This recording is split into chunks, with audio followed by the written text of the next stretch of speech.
What is up mga sir? Isang mabilisang update tungkol sa Gilas, Pilipinas. Tuloy-tuloy pa rin ang full gear preparation ng ating national team sa papalapit na FIBA World Cup. May konting concern dahil ito pong si Kai Sotto ay wala pa rin clearance ng kanyang doktor. Pero ang malaga dito, andyan siya sa practice. Yung presensya niya, sobrang halaga nun. At kahit papano naman, nagagawa niya yung ibang drills na ginagawa ng kanyang mga teammates. Hopefully, makakuha na ng clearance itong si Kai bago ang kanilang tune-up game laban sa Ivory Coast sa August 16. Samantala, bumisita ang ating isa pang naturalized player na si Justin Brownlee sa Gilas practice at nagkaroon sila ng shirt banding ni JC. Ito nga pong si Justin Brownlee, ang naging karelyebo ni Jordan Clarkson at active na naturalized player natin sa mga nakaraang FIBA tournament. May mga ilang Pinoy basketball fans ang nagtatanong pa rin bakit wala daw si JB sa lineup ng Gilas ngayon. Isang naturalized player lang po kasi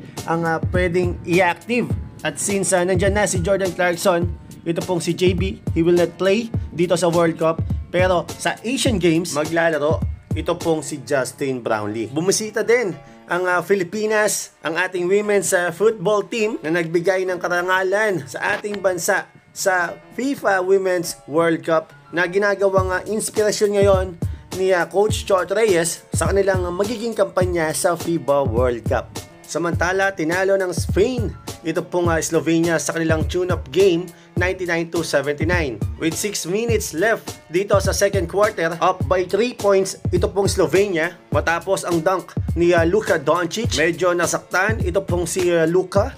Dumiretso na siya sa dugout at hindi na bumalik sa laban. It seems na minor injury lang, hindi na lang siguro pinilit dahil tune-up game lang naman, baka lumala pa, malapit na yung FIBA World Cup. But anyway, sa mga latest sa balita tungkol sa Gilas Pilipinas at sa FIBA World Cup, manatiling tumutok dito sa aking YouTube channel. Maraming salamat and God bless you all.